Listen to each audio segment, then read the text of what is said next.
Hello everyone, welcome to Skilled Dev. Trey here, and in this lesson, we're going to solve sorted matrix search. This prompt states, write a function search matrix that takes a matrix and a target as its parameters. Then you want to find this target value within the matrix. The return value is going to be an array where the first item is the row index and the second item is the column index. If you can't find the target, then return -1, -1. So here's our matrix, and we want to find the target 19. We see that it's 0, 1, 2, 0, 1, 2, 3. So we return 2, 3. There's also an important piece of information, and that's that the matrix is sorted. If you go across any row or down any column, it will be sorted in ascending order. This is the example matrix we're going to be working with in our breakdown.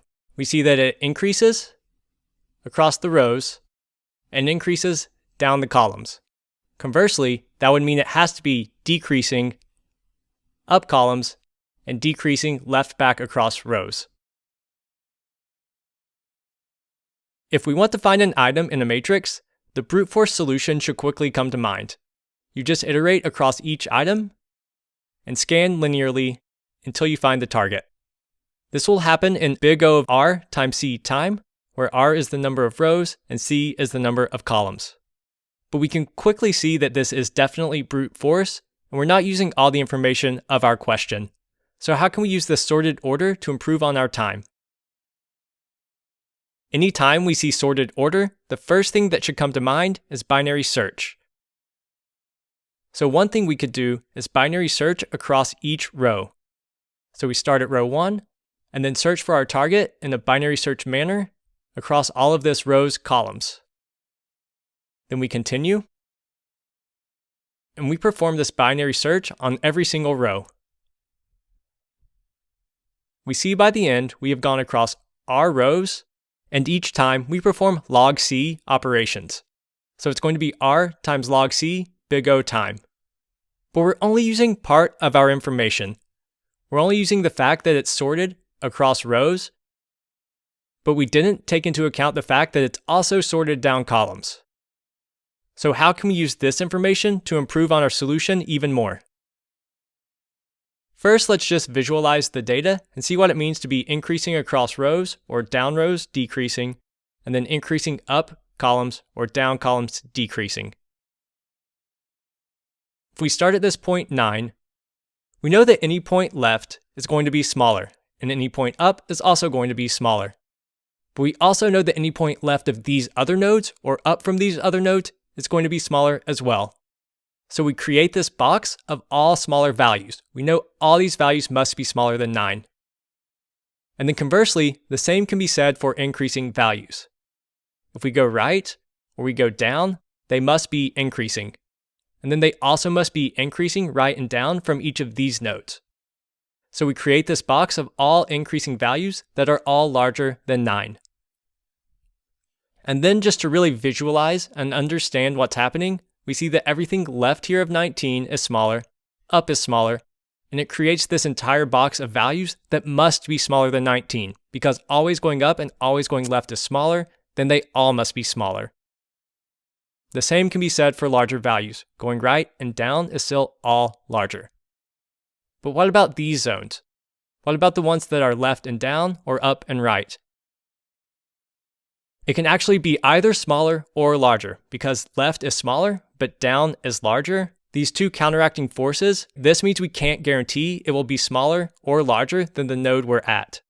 So here we see for 9, 3 and 7 are smaller, but 17 and 22 are larger. And then the same is for up and right. Up is smaller, but right is larger. So 8 is smaller and 10 is larger. So there's just no guarantee what these values will take on relative to our node. And then here again, we just see the same thing happens. We have smaller and larger values, bottom left and up right. So if we visualize this, when we're on any node, we create this up left smaller and down right larger section. We also have these unknown areas where it can be smaller or larger. So what we need to do is really attack these unknown areas and try to remove them from our solution. How can we get rid of an unknown and then only consider the directions that are guaranteed to be smaller and larger? Well, if we're going to attack our unknown, let's just start in the bottom left. We see that there are only two directions we can move. We can go right, and we know right is always larger. And we can go up, and we know up is always smaller. So if we're at 17 and we want to get to 5, well, we just compare 5 to 17. We're comparing the target to our current item.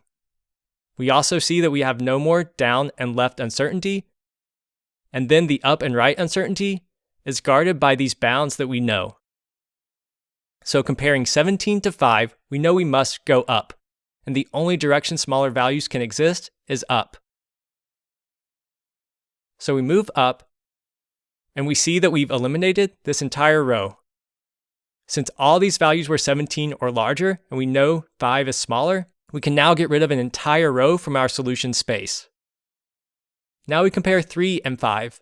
Well, 5 is larger than 3, and the only direction values can be larger than the current node is right, so we move right. And again, we removed an entire row of solution space because all of these had to be smaller. So since they're all smaller than our current node and the target, then they can no longer be considered part of our solution. So we're doing two things. We've opened it up so we can only move in two directions. It's almost like a 2D binary search. And then by using this fact, we're also eliminating entire rows and columns every time. So let's continue and make our next comparison. 7 is greater than 5, so we move in the direction that is smaller. We can only move up. We eliminate the rest of that row. We compare 4 and 5. 4 is smaller than 5, so we move right. And now we compare 5 and 9. The only direction we can move is up, and when we move up, we find the value. So what we did was we attacked the uncertainty. We started at the bottom left, and this also gave us only two directions we can move, and one direction could only be smaller, and the other direction could only be larger. Then, because all the items must be larger or smaller, when we move one direction, we eliminate an entire row or column of values. So we're very quickly reducing our search space. And now let's just consider the worst case scenario. We're starting at 17, and our target is 10. So it's the furthest node from where we're starting. 10 is smaller than 17, 10 is larger than 3, 10 is larger than 7, 10 is smaller than 14, 10 is larger than 9, 10 is smaller than 15, 10 is larger than 8. So we still moved very quickly. So in the worst case, we will only visit R plus C total possible items. So let's quickly walk through our solution. We start at the bottom left. Another option is you could start at the top right. As long as you start in one of those unknown zones, then you give yourself only two possible choices. And then you compare the target to the current value. If it is the value, then you just return those coordinates. If the current item is larger than the target, then you move up because the target must be smaller. If the target is larger than the current item, then you move right. Then finally, if you reach the top right item, there are no more items to iterate through, then you know it doesn't exist in your matrix, and then you just return the coordinates as -1, -1. Our big O time is R plus C, and our space is constant. By understanding the ordering, we were able to drastically reduce the problem space each time. We eliminated entire rows and columns on every move. This means at worst case, when you go from the bottom left to the top right, you'll traverse at worst R plus C items. And now we're ready to write our solution function, search matrix. For this function, we know we start at the bottom right node. This is going to be the last row and the first column. So how are we going to iterate this matrix? Well, we don't know when we'll find the target, so we'll just use a while loop that will keep moving us through the matrix until we reach the top right point. If we do find the target, we return early. Otherwise, if we land on the top right, then we'll return the -1, -1. So we use a while loop, and we iterate as long as we're not on the first row and at the last column. If we do reach this point, the loop will break. We're always going to be comparing the current item. Then we just check if we found the target. If we did, we return our current row and column, and we're done. If we didn't find the target, then we need to figure out if we move up or right.